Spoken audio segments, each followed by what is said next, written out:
Cool. So for anybody that wasn't here, last week we discussed how I went from $3,100 in my first 4 months in high ticket closing to $120K in my next 4 months in that same industry, same skill level, right? And it wasn't investing in sales training. It wasn't sitting in a pipeline. It wasn't job applications. It wasn't this new objection handling tactic that I learned that I needed so badly. It was very simple. I became the CEO of a one-person closing agency. That was it. I became the CEO of a one-person closing agency. It was one of the single most ROI producing mindset shifts of my life. I operated every single day as a business. I became the CEO of my business, of my career, of my life. I became the marketing team. I became the sales team. I became the fulfillment. When I found an opportunity, I never lost focus of building the value of my own business. That is the number one biggest mistake that I see people make is they devote themselves to someone else's dream, and in turn, they forget about theirs. They go through, they have this big dream, and then they finally get a job and they celebrate, and then they turn off their business to focus on someone else's. All right. When I find a client to sell for, they are just my client. That's it. If I have to choose between my vision and my goals and my dreams and my client, I choose me every single time. And I guarantee you, sitting here right now, no matter what company you work with, no matter how great they are, the business owner would do the same thing. The business owner will always choose the business or their dreams over you. They'll always choose the business over any individual client. If they don't, do not work with that business. That is not a good business to work with. And so if they have the freedom to choose themselves and their business over everything else, you have that same freedom. So the reason when I look around this industry, we are getting treated like peasants is because we fucking allow it, plain and simple. If I was a Facebook ad specialist who could add an extra couple 100,000 to a business owner's account, I would get treated differently. If I was a copywriter who crafted emails that converted, I would get treated differently. If I could grow an Instagram account from 0 to 100,000 followers, I would get treated differently. But if I'm a salesperson in this remote high ticket sales space that can make a business $1 million this year, 7 figures, then all of a sudden it changes. You'll take what I give you when I give it to you. You show up to meetings when I want you to. You take whatever commission that I decide. If I don't give you leads, go get your own. I don't want you to work for other clients. And I need you to open up your calendar 8 hours a day, but I may only fill it with 2 or 3 leads. I may have a 30% no-show rate. If marketing slips, wait patiently until I fix it. If our ads account gets shut down, it might take us 3-4 weeks to figure it out. This is not the position that we want to find ourselves in, right? There's no other service provider that gets the same treatment. Imagine you're doing Facebook ads for someone and you ask your client for high resolution images of the business and a logo and things that you need to create the account. And they respond, I don't have them. Why don't you take them yourself? You would drop this client in a moment. Yet I see salespeople staying in jobs where the business owner doesn't provide them what they need for months, months and months and months. I talked to a guy today, 6 months on a campaign. Every week, something's going to improve. Oh yeah, we're investing with this. Just stay a little longer. Right? Made like $6,000 in almost 6 months. Keeps waiting. Now, why is that? Why is commissions consistently dropping? It used to be 15 to 20% when I started. I heard this week that there's a big company offering 1% commission, a big company that everybody looks up to in this industry, 1% commission with a base pay. Why is our job expanding, right, into the marketing side? It used to just be like when I started, it was either inbound setting, inbound closing, or outbound. That was it. Now all of a sudden expanding. Now all of a sudden we're more in the marketing. Now, all of a sudden, we have to build the audience. Now, all of a sudden, we have to qualify through the DMs. I don't have a problem with that, but our jobs are expanding, our pay is diminishing. Why is that? Because we allow it to, because we refuse to raise the standard, and instead we raise the expectations. Right? Anytime you raise the expectations, someone else is going to leverage the opportunity. If we raise the standard, all of a sudden our opportunity is raised, right? It's because we wait in job applications lines in desperation. It's because we never learn how to see and meet the business owner eye to eye. It's because we act out of desperation, and desperate efforts equal desperate results every single time. When I entered this industry, like I said, 15% was standard for closers and 10% was standard for setters. Now it's 10 and 5 if you're lucky. And because of desperation, we've lowered our standards and we continually trade our opportunity or freedom for a false sense of security. False sense of security being a low level of certainty. And for anybody that knows me, I talk a lot about certainty because when people don't have it, they scramble and they get desperate and they cling on to whatever they can. Right? It's because 40,000 people are all taking the same training and somehow they think that's going to be the competitive advantage that gets them to the promised land. I can tell you if everybody in the market takes the same training, it's no longer a competitive advantage. And it's because we're willing to sit in a pipeline for months, hoping that someone else goes out and gives us our shot. And then when it doesn't come, we let the trainers that we paid upwards of $10,000 tell us it's because we aren't skilled enough. Then you got to join the inner circle. Then you got to join the retreat. Then you got to go to Costa Rica. Then you got to join this next thing. It's never enough. And they promise you the same thing every time. And because you're not willing to think critically, you're like, oh yeah, it's just this. Right? If someone promises you something and they don't deliver, why are you giving them more money? Makes no sense. Especially like they're not even being smart with it. They'll charge you $97 and be like, hey, we can teach you how to make 10K. And then as soon as you get in, no, actually, you got to pay $9,000. And then you pay $9,000 and you're like, yeah, but you just don't have enough skill. So what you need to do is pay $20,000. You're like, okay, that makes sense. Because you're not willing to think critically and you're not willing to take accountability for your own results. We are fucking it up. I don't know about anyone here, but I'm not willing to let this amazing opportunity slip by. I didn't come into remote sales to be a remote call center making $7 an hour. This opportunity is amazing. We shouldn't be so easily letting it go. I decided that I wasn't going to let anyone else decide my future for me. I was going to work as hard as I had to. I was going to develop as much as I did to make sure that I'm not dependent on other people to make those decisions for me. And so that's when I started taking things into my own hands. And that's when I seen that 3,800% return on investment of just changing the mindset. Right. And so I took things into my own hands. I assumed the CEO role and I focused on leadership itself. People spend all their time learning these objection handling tactics, but won't commit to improving themselves. So I focused on reading a lot around leadership early on because I'm like, I need to be able to lead this company of one. And so one principle that I found in the 21 Irrefutable Laws of Leadership by John C. Maxwell, great book, one of the first leadership books that I read, and it was fantastic. I found a law in leadership called the law of the lid. So for anybody that doesn't know what the law of the lid is, very simple. Leadership ability is the lid that determines a person's level of effectiveness. If the lid is low, the effectiveness of the whole organization suffers. If you work in a company and the leader of the company has low skill or low ability or low decision making, the whole organization will drop below that level. That is the lid. That is the ceiling. Right?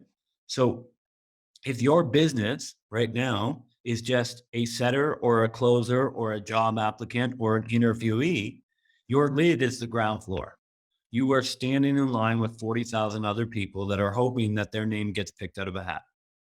Right. And so that's why you're making lateral moves. That's why you leave a $2,000 a month job to maybe make 2,500 because you're not adapting and adjusting to the market.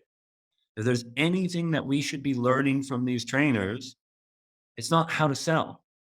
It's how powerful marketing is when you do it correctly. These companies will package up some training that they read in a book. I read the same books, so I know it. I can point out word for word where their strategies came from. They sell it for $8,000. The book costs $16, right? And they make $3 million a month, not a year, a month.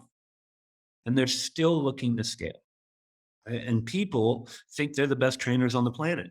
Spoiler alert, they aren't. They aren't even teaching you anything that you couldn't learn if you spent $80 on a book list. Right?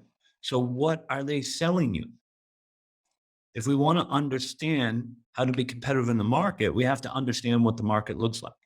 Right? They are selling you, they're not selling you the sales training. They're not selling you how to get a job. They're not selling you the pipeline. They are selling you a sense of security and certainty, and you're emptying your bank accounts because you have no inner certainty.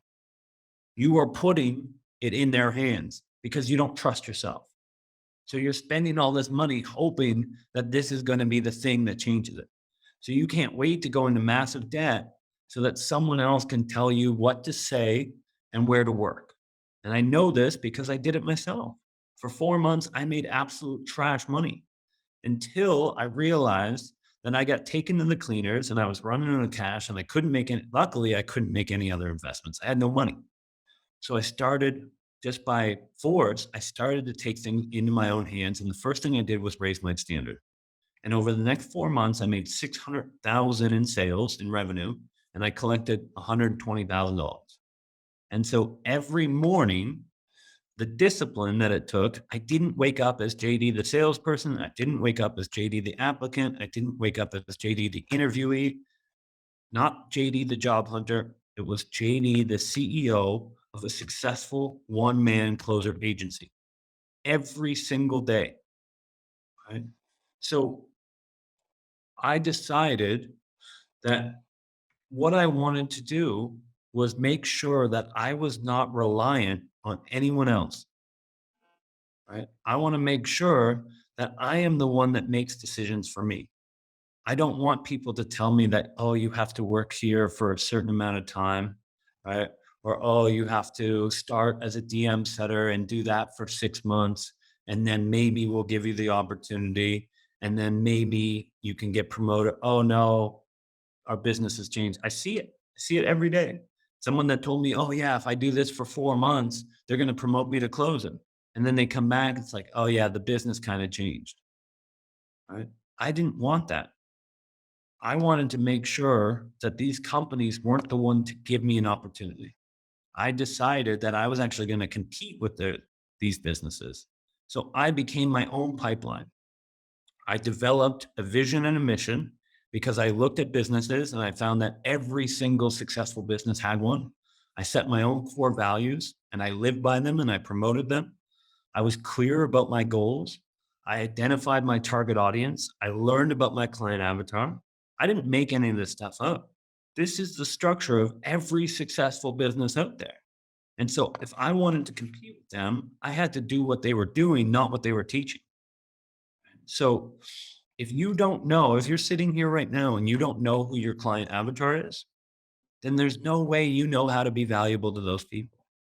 There's no way you're going to build that loyal following. Right? Who is your audience really?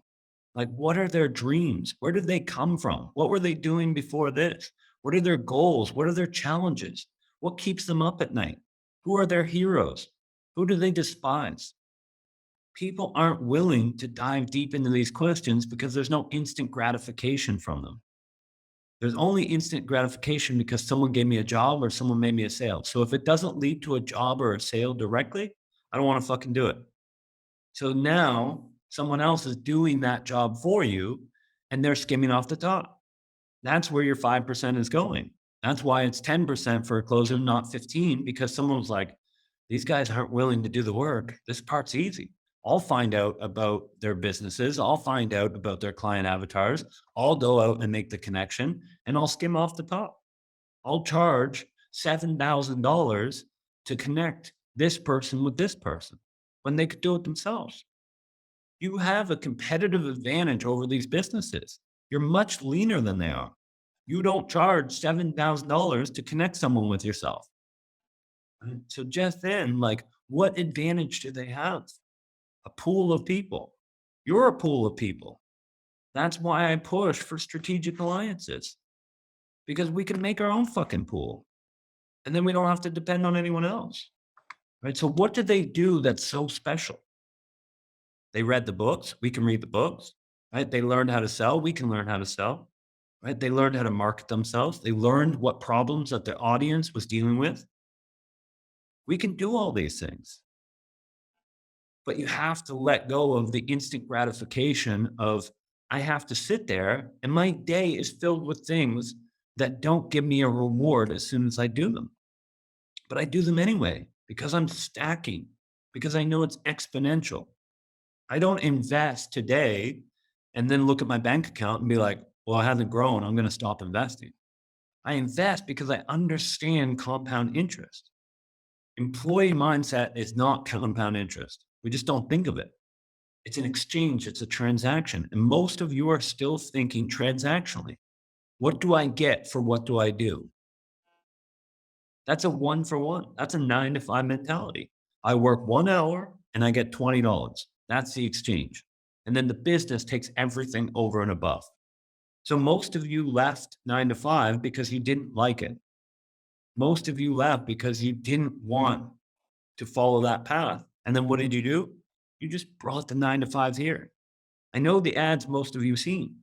Right? It said financial freedom, location freedom, time freedom. What do you have? Location freedom. That's it. That's it. Right? Because you brought the 9 to 5 and now you work remote 9 to 5. Are you really willing to give up the time freedom and financial freedom for a false sense of certainty? You may say you're not, but when I look at your actions, when I look at your day to day, when I see that you have the same amount of people in your network as you did when you started, that tells me that you want someone else to skim the top of your service. When you put out the words, I want, that tells me that you're a prospect. Right? I want 10K, I want a job, I want this, I want that. That's what prospects say. Right? And so we need to dive in and get obsessed and start competing with these guys. Who is your audience? Who are they really? What problems can we solve for them? Right? If you want to have an impact, which is where the money comes from, you need to deeply understand the market and the people that you want to impact. You're not in the remote sales industry. Give that up. Right? That's the industry that you bought into. You're here to serve a different industry. Who is that industry? What do they need? Right? You all moved into this. I think of it like a neighborhood, right? You all moved into this remote, high ticket neighborhood with coaches and agencies. And most of you have no idea who your fucking neighbors are because you have the job hunter and sales training tunnel vision. I get it in my inbox every day. Hey, do you have a job for me? No, I don't. Sorry. Okay. Get out of my way. They don't realize that I have all the information and the network and everything they need, but they don't want to assemble. They want me to go out, right, and get them. And even trainers. Where does trainers send you after they take your money? Usually to my group because they want someone else to fulfill. And so we need to understand where we're positioned, what's happening around us, because then we can start to develop strategies. Then we can start looking for opportunities. If it's not a job or an objection handling tactic, most of people just dismiss it. Meanwhile, the trainers know the market inside and out. The pipelines know the market. They know the fears. They know the certainties. They know the business. So that's why they're profiting off us. Right? And so let me ask you a simple question. You can just raise your hand. Who here would like to be rich? I would like to be rich. Right? What that means, I would like to be richer than I am. That's for sure. Right? I'd say most people. So now, knowing that most people want to be rich or wealthy or have enough money, whatever you want to put on, doesn't matter. Right? Who here feels like if they only did what they are doing now and did not change anything, just kept on the exact same path, they are 100% confident they will be rich? Exactly. Right? That's the problem. Most of you, if you continue on this path, will not be rich. You won't be wealthy. You won't be able to retire young, not because your gender, not because of your upbringing, not because of your education or your skin color or your location or even your capability, not because of your talent, not because of your skill, not because of your potential. Most of you won't become rich because you've become masters of the wrong craft, plain and simple. We all master crafts.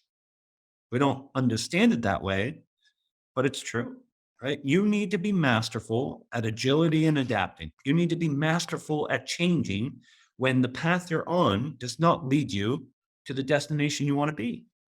It's that simple. Most people are not good at change. They see that what I'm doing is not adding up. The sum of my choices is not getting me what I want, but they're slow to change. People are fucking slow to change, too slow.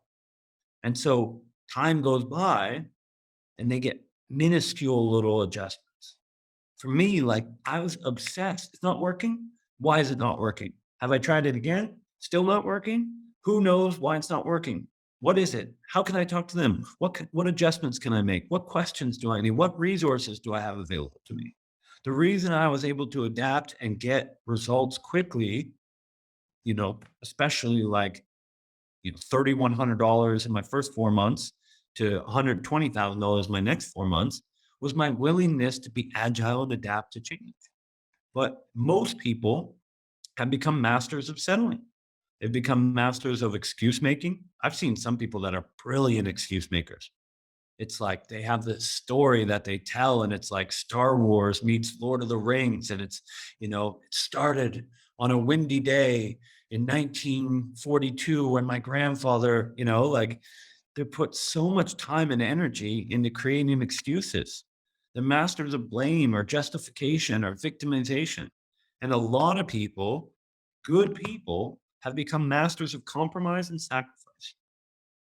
Now, when you add all those things up, settling and excuse making and blame and justification and victimization and compromise and sacrifice, the ROI on these things is zero, absolute zero. Worry, zero. No one's ever made money off worry. No one, unless they induce it in other people. Blame, nothing. You can't eat it. You can't put it in the gas tank. You can't pay a rent. But we spend a ton of our resources, time, energy, thought on things that have no ROI. And then we wonder why our bank accounts are missing a couple zeros. So if your decisions don't resemble those of ultra successful people, you will never be one. There's no secret to it. Right? The minute you consistently resemble someone who's more successful than you, they won't be more successful than you. It's that simple. There's no success genetics. It doesn't happen that way, right? If your actions don't resemble those of success, you will never be successful. Right? This is a game, and if you aren't willing to take the time to learn the rules, you will lose. It's that simple. So whatever qualities the rich may have, they can be acquired from anyone that has the tenacity to be like them. And you can, if rich is not the word you're going for, success, freedom, whatever you want, whatever the destination is. If you don't acquire the qualities, if you don't align the actions and the decisions of the people who have what you want, you'll always want. You'll never have. It's that simple, right? And remote sales is as good a vehicle as any. I'm not super passionate about sales. I love the psychology. I love people. I love the opportunity. But for me, it's a vehicle. I want to fucking retire young. I want to play golf and give to charity. Right? And so I stole this from a book. It's pretty amazing. It's called How to Get Rich, but it applies here. Right? And so the quote is, if you are unwilling to fail, sometimes publicly and even catastrophically, then you stand very little chance of ever getting rich. If you cannot treat your quest to get rich as a game, you will never get rich. If you cannot face up to your fear of failure, you will never get rich. Most people are hiding behind their fear. They don't realize that they're in the passenger seat, that you can feel fear and do what successful people do, that you don't need to be led by your feelings. And so I am convinced the fear of failing in the eyes of the world is the single biggest impediment to amassing wealth. That's what they said. So to become rich, you need to behave as a predator, not prey. I talk about this all the time, but most people enter this industry as the prey. Prey use words like I want. As soon as you utter those words, you become a prospect, not a salesperson. So I don't know why salespeople are always surprised that someone's trying to sell them something. It's because you're making a list of demands. The only one that has the right to say, I want this and I want that is the shopper, is the buyer, right? I want a job. I want to be a closer. I want to make 10K. I want this. I want that. All of a sudden, you've just aligned as a prospect because service providers don't tell people what they want. Right? Like successful businesses don't set themselves up, right? Those are statements of prey. And so we utter these I want statements all the time and we wonder why people are capitalizing on us. Have you ever seen an Adidas ad that said, I want people to buy more shoes? Imagine that was on a billboard. We want people to buy more shoes. Of course not, because they understand that's not how you get what you want. That's how you get sold to. So help me for a second in the chat. Type out the name of someone you consider to be rich or successful or someone that you feel has made it, right? Someone who has the destination. It could be anyone. Rich, successful, made it. Gary Vee is a good one.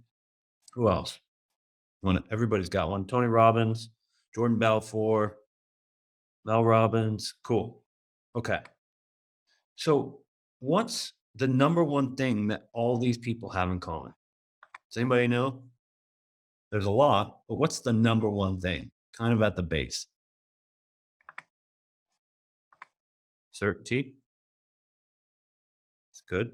Persistence. Possibly. Finding a need and filling it. Moving in the right direction of what I was thinking. Non-existence. They either think or own their own business in one Boom. way or another. That's it. Big Nick coming in. Veteran. It's across the board. When you look around to become wealthy, rich, successful, you must be an owner. Owners are not about the LLC. I'm not talking about having your own website. I'm not talking about business cards or a title. Owner implies ownership. If you want to be successful, you must retain as close to 100% ownership as possible at all times. People in UCM don't pay me to get them jobs. They don't pay me to make decisions for them. They leverage my experience, my time, my past mistakes, so they don't have to make their own, so they can continue on and build their business. Right? A lot of programs out there, you pay them to own you. They tell you what to say. They tell you when to say it. They tell you who to work for how long, and what to earn. You are paying big money to be a cog in their system. And you give up ownership to do so. You're paying to give up ownership. Makes no sense.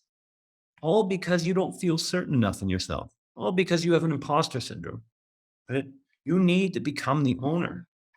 So how do we do this? Well, first, we need something to offer. Owners have something to offer. Economy is an exchange. And so I actually went way back and I dug up my original offer. So when I was setting up my closer agency of one, right, and getting into mindset, this is the first offer that I created. This is what inspired me to kind of make this move. right? And so I wanted to share it with you so you could see the mindset shift and think about how different I started to approach this industry than how you've been approaching it. Right? This is the offer I wrote down. I will convert your qualified leads into deals, the majority of which are going to be paid in full.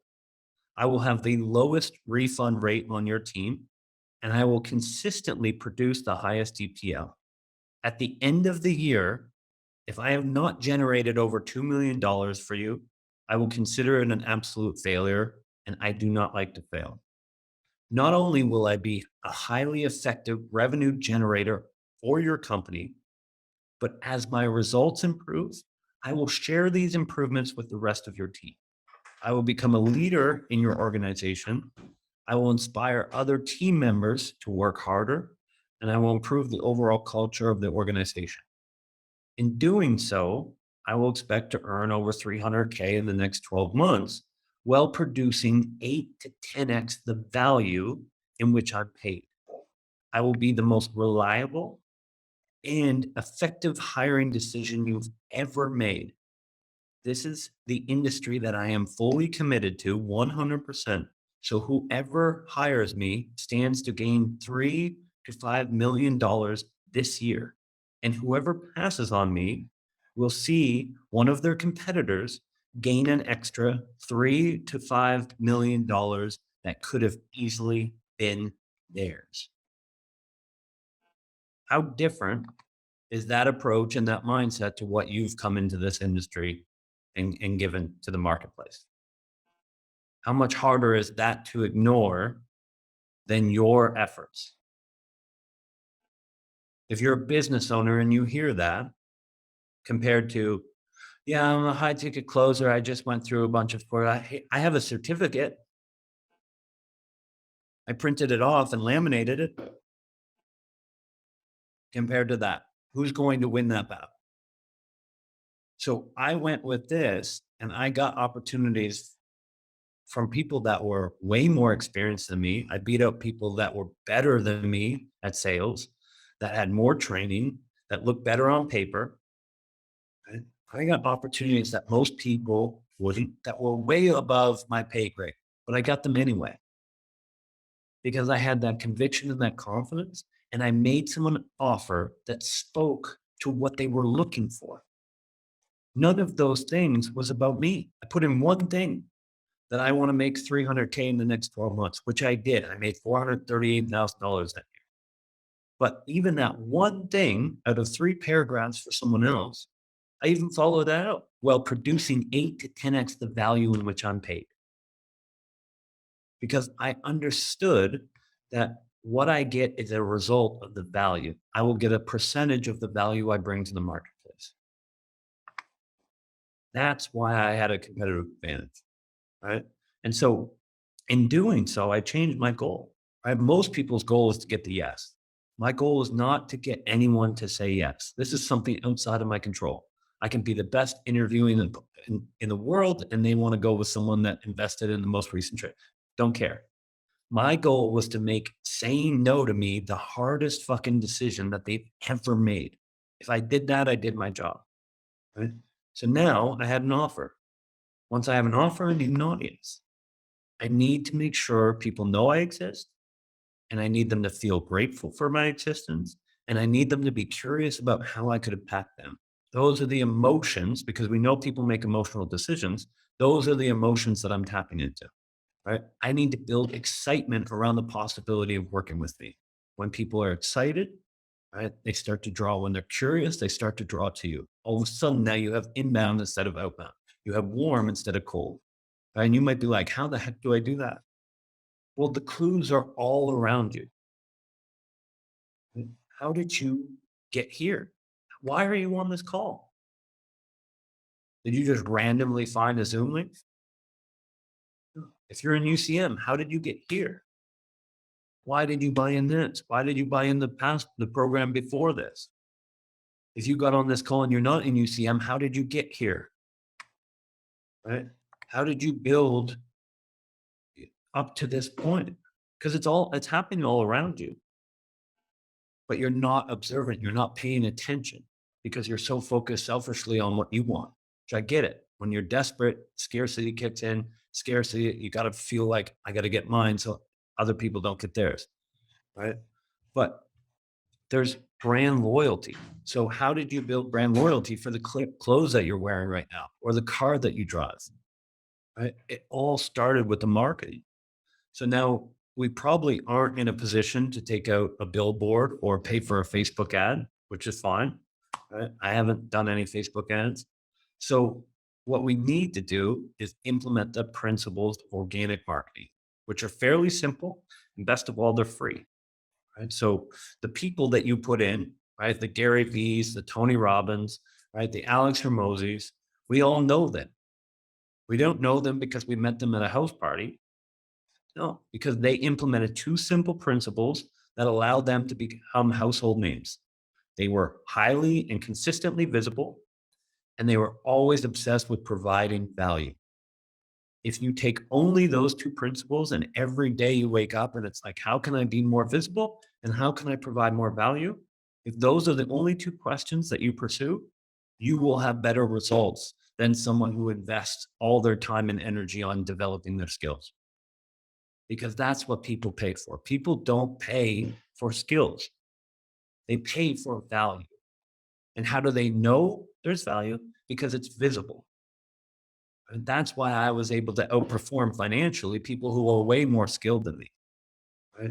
The two reasons you're here today, right, is because of visibility and value. Some of you didn't even pay to be on this call. That's the value part. And you had to figure out how to get here somehow. That must have been the visibility. Right? And so the principle of organic marketing is building a foundation with a solid, compelling presence, posting regularly, creating relevant content that keeps you top of mind for your audience, joining the right discussions to increase your visibility, and activating the power of your networks to introduce your brand to a wider audience. That's the power of organic marketing. Find me a successful business that doesn't believe that visibility is important. It's happening all around us. These businesses that we put on a pedestal, pay fucking attention. What are they doing and why are they on this pedestal? We still have to write the same content. So you're putting them on this pedestal instead of saying, well, why are they there? Just by asking the right questions of like, why do I look up to Alex Hermosi? How do I know he exists? I bet you if I started taking what he does, right, and making it my own, I bet you if I started taking the principles that Tony Robbins or Mel Robbins or Jay Abraham or Gary V. I mean, Gary V is a perfect fucking example. Go get through a day, try not to see Gary V today. Try to avoid it. You have to log off social media. There's big controversy with Andrew Tate. Andrew or Alex? I don't know. Andrew. Yeah. For 3 weeks, he's everywhere. I couldn't go on social media without seeing him. Popularity rose. He's not the best speaker. It's kind of an asshole. But as far as opportunities, he's got them all.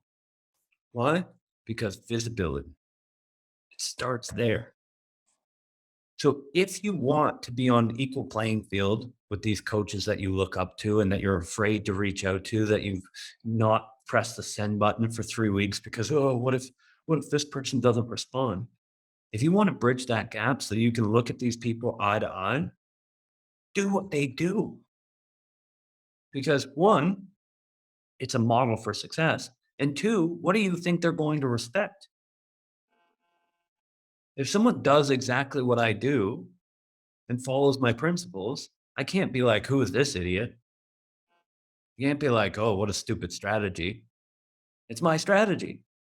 I have to respect it. So you've locked in where it's like attracts like. right? So we have to start playing the game at a different level because we are at a pivotal point in this industry where we have an opportunity now to either stand out as valued service providers and solution providers, or get in line. In a year and a half, we will all be working. Well, I say we, I won't be, right? But this will be a digital call center. It'll be $15 an hour plus 0.5%. It'll be hourly plus bonus or salary plus bonus. And you're going to see the 40K and the 30K and the 20K, right? All of those will go away. And 5K in this opportunity, everybody will make it. 3K, 2K, whatever it is. We don't have to do that. We can be valued. We can stand up. It's happening in every other industry, right? People value value. How's that? Not bad. Can we implement this? Like, I'm intense about this Absolutely. because I've already got my money out of this industry. Like, I got in and I figured out a way to leverage this. That's why I'm so intense about it. That's why I pick fights with all these other trainers because it's bullshit. They're telling you, I see it every fucking day. More skill, more skill, more skill. Skill wasn't the multiplier for me. You have to have a baseline of skill to be able to do what you do, of course. But if you implement the wrong strategy or you don't create the value, your skill will be leveraged by other people, not you. They'll benefit from it. That's why they want to teach everybody the same because they want to equal them so they can take the expert. They don't want people to have a competitive advantage because then all of a sudden people will realize I can reach out to the business owner that these pipelines are reaching out to. Who do you think reaches out to the pipe? Like for a pipeline, if I had a pipeline right now, who do you think would reach out? A salesperson. Where do you think I'd find that salesperson? Probably in UCM, the place I sold the program to. So it's these businesses are skimming off the top. They're taking a few salespeople and then they're going out and being like, okay, you guys find the people and we'll charge 7K and then we'll introduce them to Reem or Omi or Nantini or Skylar. You can fucking do it yourself. In most cases, it's someone who went through the training that you went through is reaching out to the company, but they're getting paid the commissions that should be yours. But it takes that internal certainty of I am in charge. I am full ownership, right? I will leverage other people's experience. I will learn. I will develop, right? I will leverage relationships, but I am not dependent on anybody. I don't care what they tell me I have to do. I'm going to look for opportunities. I'm going to compete with them instead of wait for them to pick me out of a hat. The opportunity is there. It's a fucking $1 billion a day industry and it's not slowing down. Right? But this is a pivotal point. Questions, thoughts, ideas? Yes, just going into the weekend, huh? It's like give me No, not really. And that was great, but a good example of like the skills versus what you were saying is I only got that opportunity for that ownership of that company because of a relationship. It had nothing to do with my skills. He asked a little bit about what I was doing, but it transitioned over the last, I don't know, 2 to 3 weeks to that. And that was because of conversation. And funny enough, that connection came from here because 6 degrees of like separation. It started from ad outreach. I dialed on the guy like a year ago and then saw something commented on his post and then started a conversation. And here we are. 100%. Right? It's time and time again. Right? Like even the situation with Nandini. I don't fucking know if she's good or not. I have no idea. She could be the worst closer on the planet. I don't think she is, right? But I have no idea of her skill level. Absolutely no idea, never asked. Someone came to me and said, I need someone who's super reliable, who's willing to come in and learn a very different system. It's going to be a learning curve. I need someone I can trust. Top of mind. Who's the person I see the most?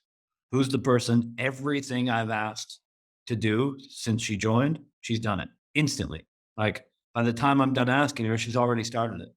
Who's the person that's made the most connections? Who's the person that shows up when it's 4 a.m?